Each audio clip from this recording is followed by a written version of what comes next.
5 ways to earn your respect back quietly. Stoic redemption. Introduction: the long road back. There's a particular kind of pain that comes from losing respect you once had. Maybe you made a major mistake. Maybe you betrayed someone's trust. Maybe you let your life spiral into chaos. Maybe you failed spectacularly at something important.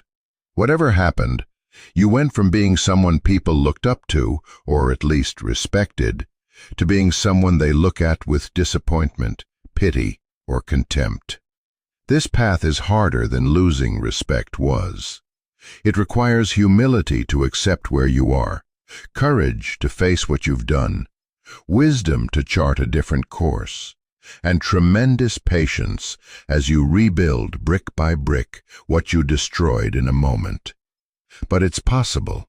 The Stoics knew it was possible because they'd seen it, and some had lived it. Let's begin the long road back. Way 1. Accept full responsibility without justification. The foundation of redemption. The first and most crucial step in earning respect back is one that most people skip, delay, or do half-heartedly. Accepting complete, unqualified responsibility for what happened. Not partial responsibility. Not responsibility except for these extenuating circumstances. Not responsibility with a list of other people who also played a role. Total, unconditional ownership. This means saying, "I did this," and stopping there. Not, "I did this but," or "I did this because." Just, "I did this. It was wrong. I take full responsibility." No explanations that sound like excuses. No context that's really blame-shifting. No minimizing the impact or trying to control how others feel about it. The person earning respect back sits with the full weight of what they did. They don't try to make themselves feel better by spreading blame around. They don't defend their motivations. They don't explain all the pressures they were under. They simply acknowledge, "I made these choices. These were the consequences. I am responsible." Watch what they don't do. They don't keep explaining themselves. They don't bring it up repeatedly to show how sorry they are. They don't perform their remorse. They accept responsibility clearly once, then demonstrate change through sustained action. They understand that endless apologies can become another form of making it about themselves rather than about repair. Why this is essential. Epictetus taught that wisdom begins with acknowledging what's within our control and what isn't. What happened is no longer within your control. It's done, finished, unchangeable. But your response to it, your acknowledgement of it, your path forward from it, these are entirely within your control. When you make excuses, justify your behavior, or spread blame, you're communicating several things. First, that you don't fully understand what you did wrong. Second, that you might do it again under similar circumstances. Third, that you're more concerned with protecting your ego than with genuine change. None of these restore respect. Marcus Aurelius wrote, "If someone is able to show me that what I think or do is not right, I will happily change, for I seek the truth by which no one was ever truly harmed." Accepting responsibility is seeking truth, the truth about what you did, why it was wrong, and what it revealed about your character at that time. The Stoics understood that you cannot change what you will not acknowledge. If you're still explaining, justifying, or minimizing, you're not in a position to change. You're still defending the person who made the mistake, rather than becoming someone who wouldn't make that mistake. Moreover, taking full responsibility is a gift to those you've harmed. It releases them from the burden of having to prove your wrongdoing or argue about the details. It validates their experience and pain. It shows that you prioritize their healing over your ego protection. The practice. Make one clear statement of responsibility. Identify everyone significantly affected by your actions. To each, make one clear, unqualified statement. I did X. It was wrong. I take full responsibility. I'm sorry. Then stop talking. Don't elaborate, don't explain, don't try to control their response. Resist the urge to defend yourself. When others criticize you or express anger about what happened, your instinct will be to defend, explain, or minimize. Resist this completely. Say instead, "You're right, I was wrong." This will feel like death to your ego. That's exactly what needs to die. Write out the full truth privately. In a journal, write the complete unvarnished truth about what you did, why you did it, what excuses you've been making, and what the real impact has been. Don't show this to anyone. It's for you, to ensure you're being fully honest with yourself about what happened. Stop relitigating the past. Once you've taken responsibility, stop bringing it up. Don't keep apologizing as a way of seeking absolution. Don't keep explaining yourself. The matter is settled. You were wrong, you've acknowledged it. Now you demonstrate change through action. Accept consequences without complaint. If there are penalties, lost opportunities, damaged relationships, professional consequences, accept them without resentment or self-pity. As Seneca wrote, "A punishment that is not deserved is a favor." If the consequence is deserved, accept it with dignity as part of making things right. The transformation. Something powerful happens when you take full responsibility without qualification. First, you stop carrying the exhausting burden of self-defense. You can drop the mental gymnastics of justification and excuse-making. There's a strange freedom in simply acknowledging, "I did this, it was wrong." Second, you create the psychological space for genuine change. As long as you're defending your past actions, you're still that person. When you acknowledge those actions were wrong, you separate yourself from them. You're no longer the person who did that thing. You're the person who did that thing and now recognizes it was wrong. Third, you begin to earn respect, first from yourself, then from others. Taking full responsibility requires strength. It requires facing uncomfortable truth. It requires prioritizing integrity over ego protection. These are marks of character, and character is what earns respect. Way 2. Change your behavior consistently without announcing it. The power of silent transformation.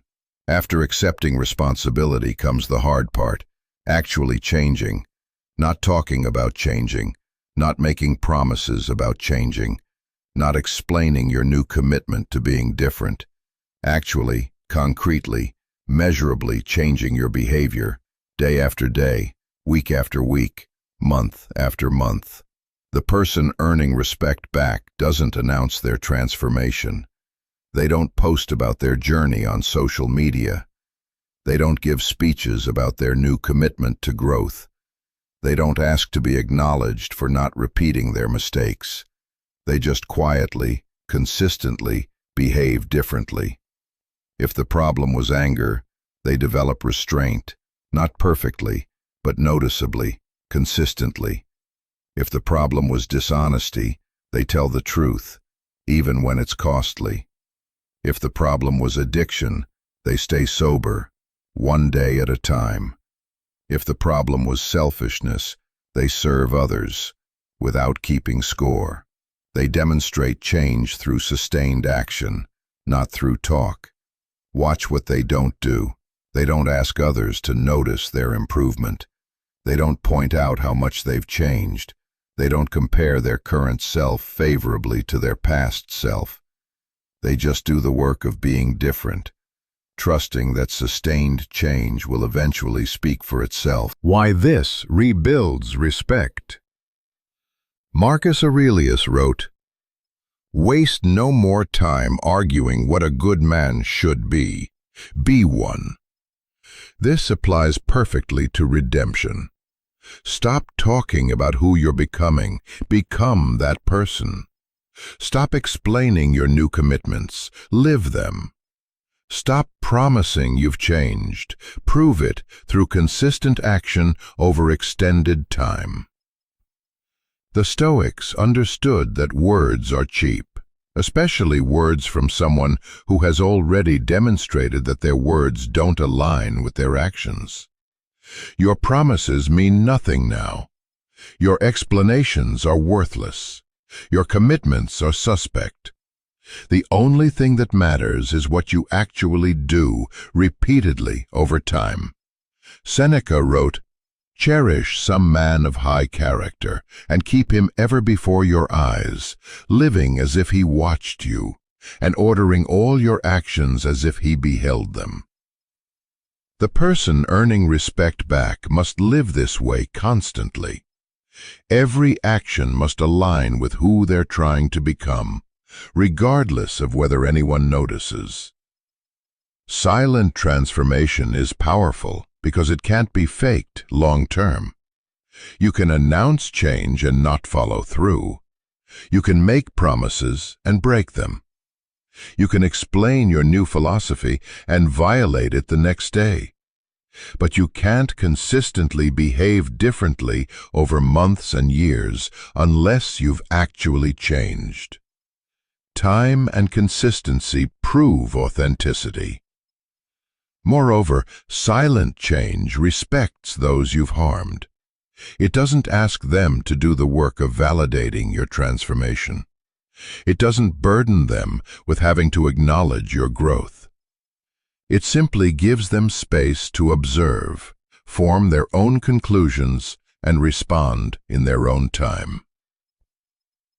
The practice: identify the specific behaviors that need to change. Don't be vague, "I need to be better." Be precise. "I need to stop drinking." "I need to tell the truth even when it's uncomfortable." "I need to keep my commitments." "I need to control my temper." Clarity is essential. Create accountability structures privately. Join a support group. Find a therapist. Work with a coach. Establish check-in systems. Whatever structures will help you maintain the behavior change. But do this quietly, for yourself, not for others to see. Track your consistency privately. Keep a journal or app where you track whether you maintain the new behavior each day. This isn't to show anyone else, it's to prove to yourself that you're actually changing. The Stoics valued self-knowledge above external validation. Prepare for the long game. Understand that meaningful behavior change takes years, not weeks. Prepare mentally for a marathon, not a sprint. As Epictetus taught, no great thing is created suddenly. Your transformation won't be either. Handle slips without collapsing. You will make mistakes. When you do, return immediately to taking responsibility and recommitting to the behavior change. Don't let one slip become an excuse to abandon the entire effort. As Marcus Aurelius wrote, begin the morning by saying to yourself, "I shall meet with the busybody, the ungrateful, arrogant, deceitful, envious, unsocial." All these things happen to them by reason of their ignorance of what is good and evil. You're changing patterns that have been years in the making. Slips are part of the process, not reasons to quit. The transformation. 6 months of consistent behavior change does more than 6,000 apologies. A year of living differently speaks louder than any explanation of why you're different. 2 years of sustained transformation proves what a lifetime of promises couldn't. Over time, people begin to notice, not because you've pointed it out, but because sustained change is impossible to miss. They start cautiously trusting you again. They test you with small things, then larger things. They begin to see you as you're becoming, not just as you were. But more importantly, you transform internally. Each day you maintain the new behavior, you strengthen neural pathways and build identity. You stop being the person trying not to do X and become the person who doesn't do X. The change moves from effortful to natural. You become the person you're working to be. Way 3. Serve others without seeking credit or reciprocation. The path of selfless repair. One of the most powerful ways to earn respect back is through service. Specifically, service that asks nothing in return, seeks no acknowledgement, and expects no credit. You find ways to make others' lives better, to contribute positively, to give value, and you do it anonymously, or at least without fanfare. The person earning respect back looks for opportunities to help, support, and serve. They're not trying to make up for what they did. You can't balance a ledger of harm with a ledger of good deeds. They're demonstrating through action that they've become someone oriented toward contribution rather than consumption, toward giving rather than taking. This might mean volunteering in your community, helping colleagues without being asked, supporting friends without expectation of reciprocal support, doing the unglamorous work that benefits everyone but impresses no one, contributing in ways that improve situations without anyone knowing you were involved. Watch what they don't do. They don't use their service to rehabilitate their image. They don't post about their volunteer work. They don't remind people of all the helpful things they've done. They don't keep a mental ledger to use as evidence that they've changed. They serve because service is what good people do. Period. Why this rebuilds respect. Epictetus taught that we're social creatures designed to contribute to the common good. When you've lost respect, it's often because you violated this principle.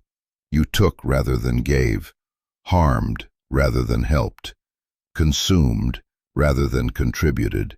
Service is the direct reversal of this pattern.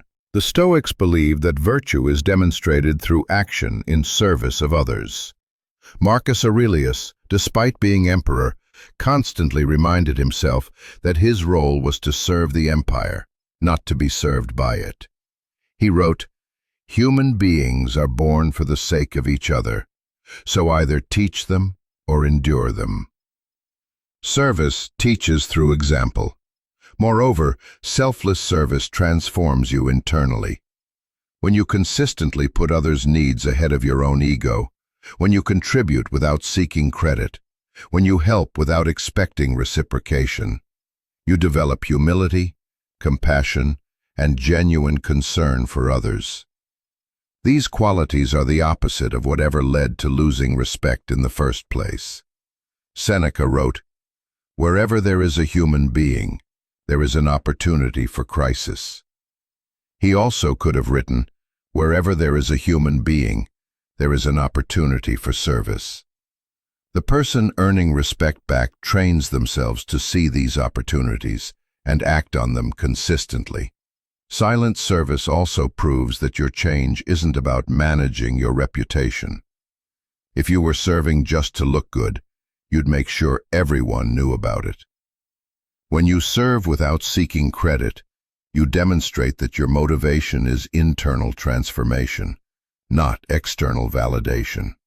The practice. Identify opportunities for anonymous contribution. Look for ways to help that don't require anyone knowing you were involved. Maybe you pay for someone's groceries anonymously. Maybe you clean a shared space when no one's around. Maybe you provide resources to someone struggling without revealing the source. Volunteer your time regularly. Find an organization or cause where you can contribute consistently. Show up weekly or monthly. Do the work that needs doing. Don't tell people about it unless directly asked, and even then, keep it minimal. Let the service be its own reward. Help without being asked. Develop eyes for needs before they're articulated. The colleague who's overwhelmed. The neighbor who could use help with yard work. The friend dealing with a challenge.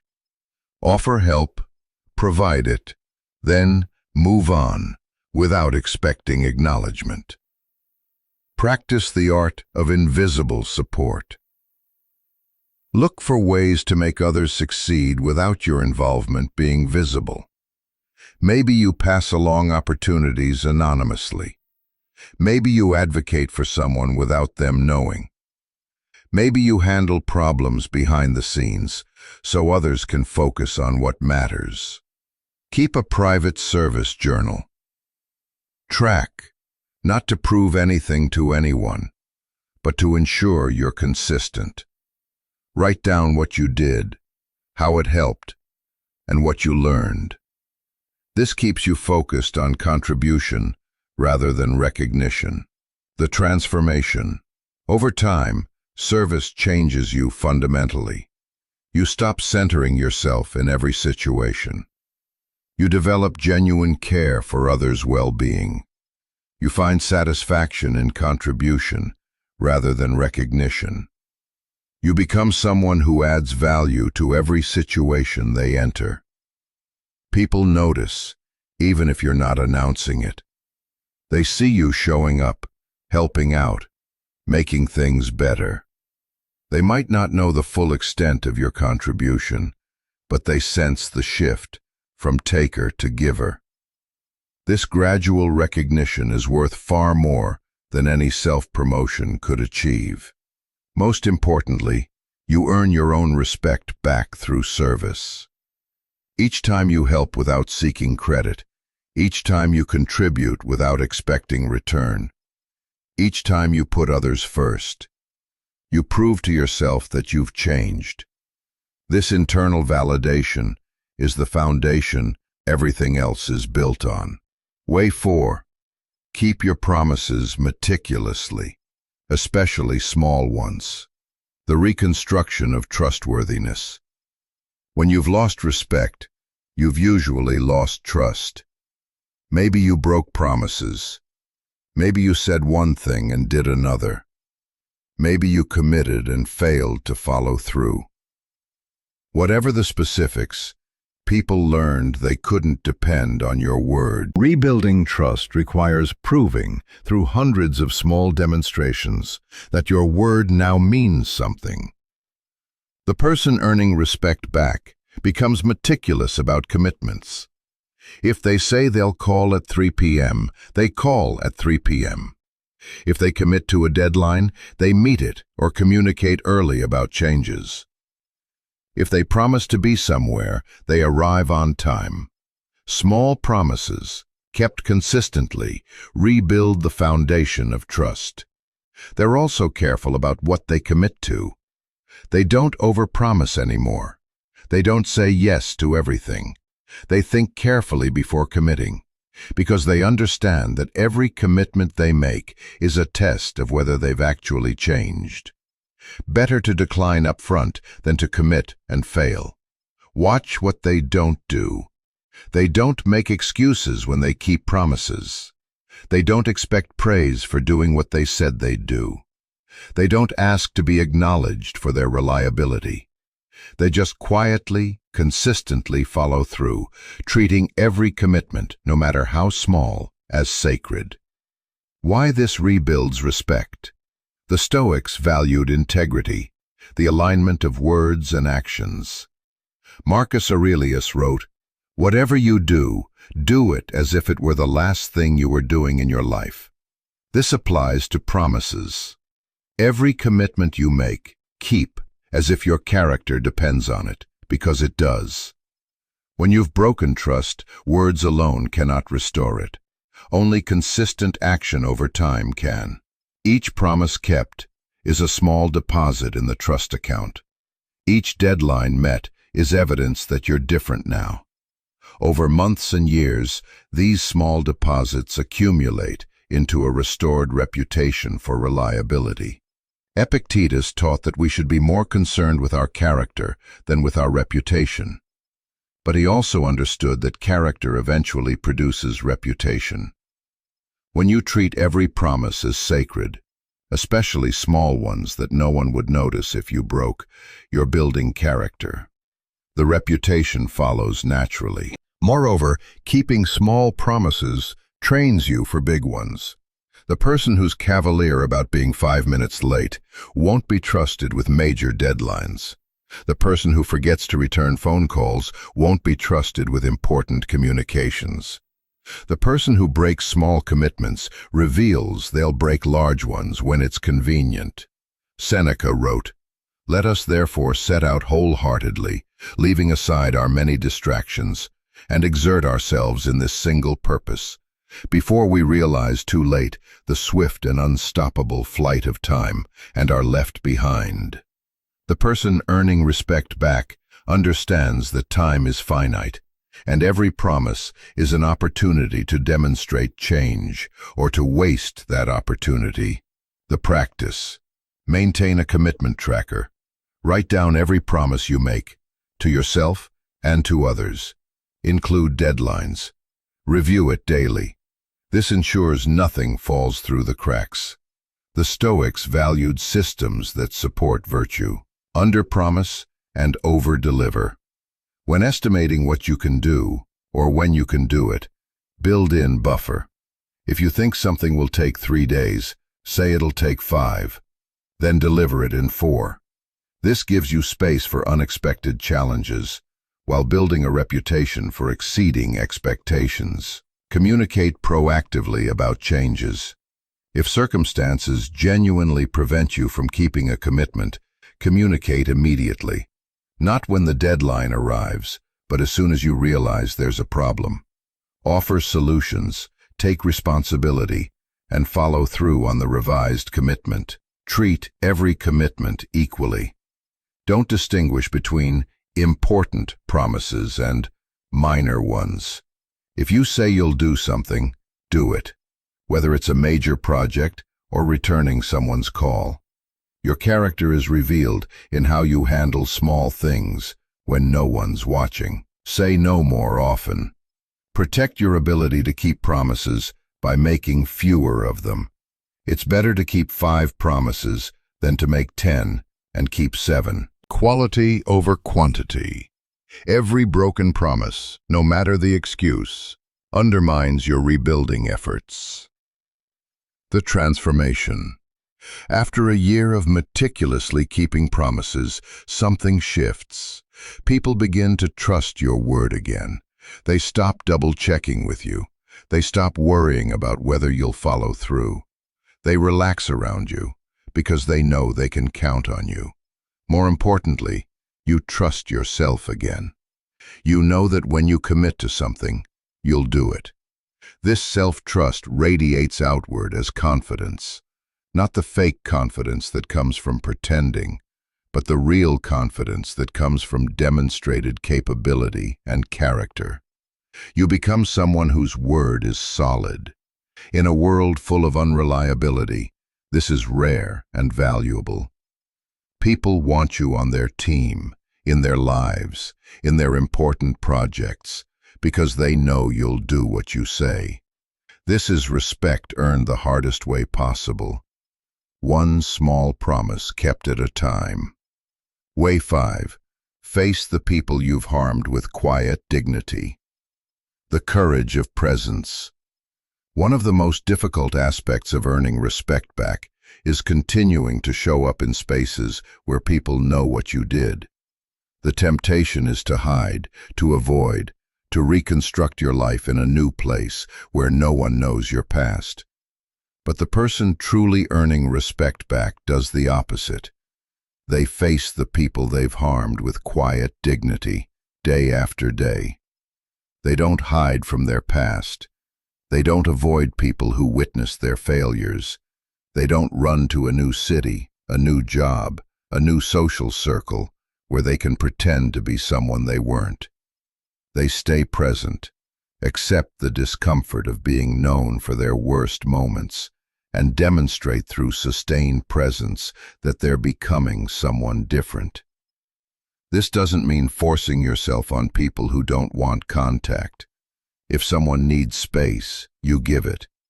But it does mean not disappearing entirely. It means showing up at community events, at work, in shared spaces, and conducting yourself with dignity, despite the whispers, the judgments, the looks that remind you of what you did. Watch what they don't do. They don't demand that people stop judging them. They don't get defensive when treated with skepticism or coldness. They don't complain about how unfair it is that people won't let go of the past.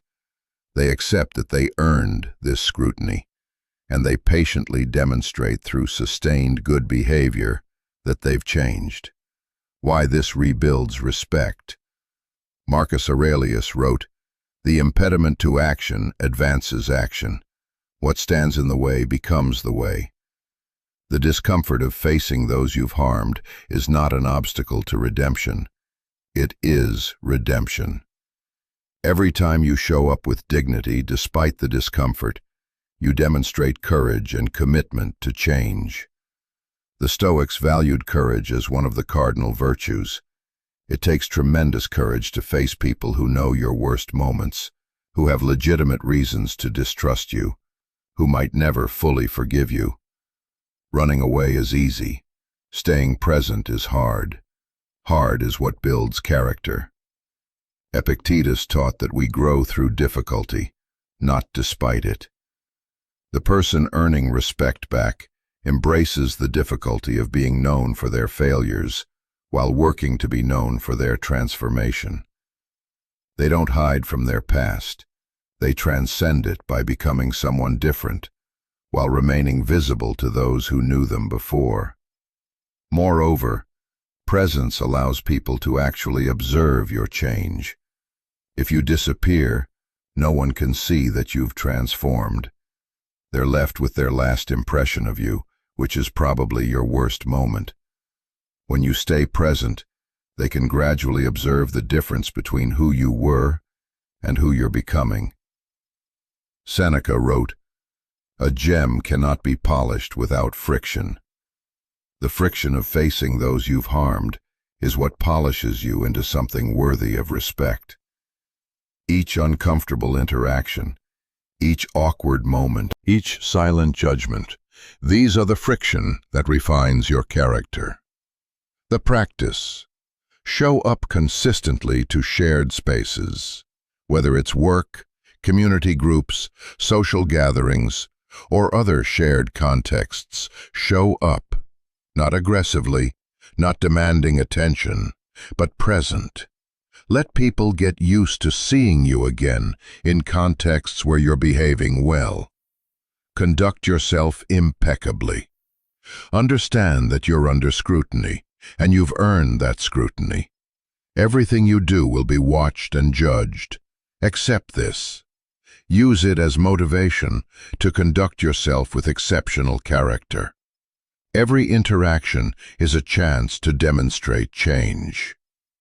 Respect people's boundaries. If someone avoids you, let them. If someone needs distance, give it. If someone never wants to speak to you again, honor that. Your presence should be available, but never imposed. You forfeited the right to demand anyone's time or attention. Handle judgment with grace. When people whisper, judge, or treat you coldly, accept it without resentment. They have reasons for their skepticism.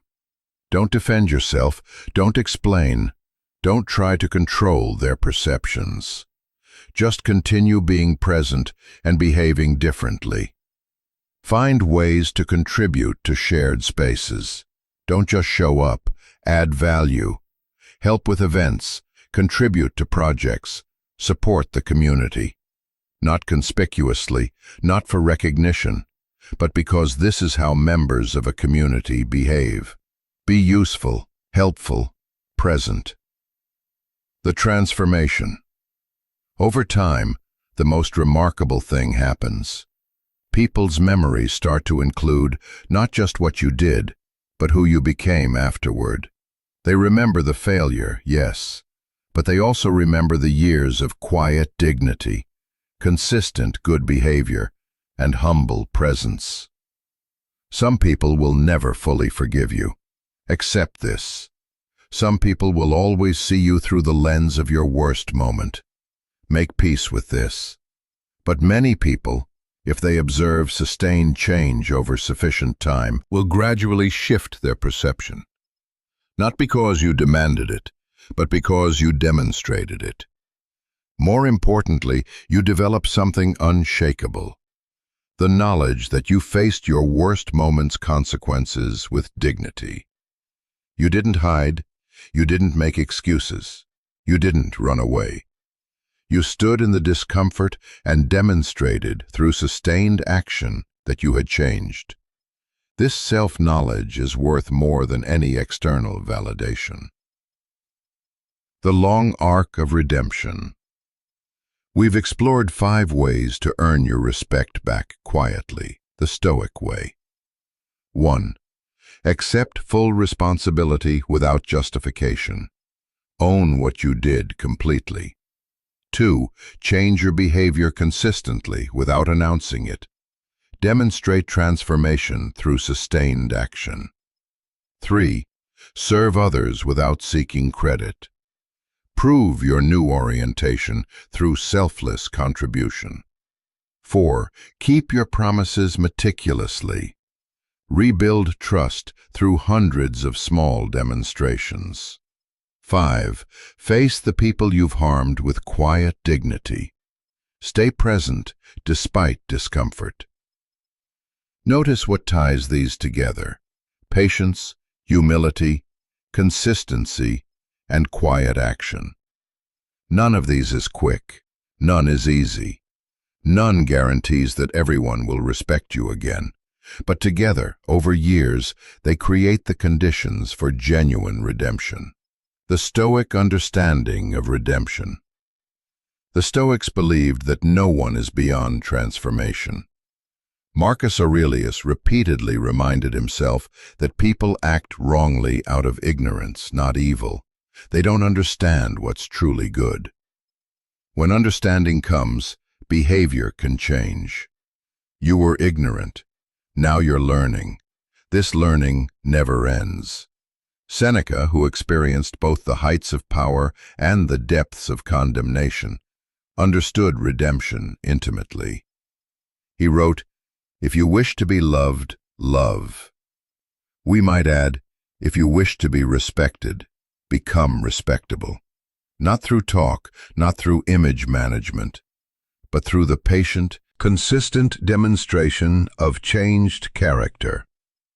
Epictetus taught that the past is not in our control, but the present moment always is. You cannot undo what you did. You cannot erase the harm you caused. But you can choose, in this present moment, to be someone different. And then you can make that same choice tomorrow, and the next day, and the day after that. Over time, those choices become your character. The 2 kinds of respect. Understand something crucial. There are 2 kinds of respect you need to earn back. The first is others' respect.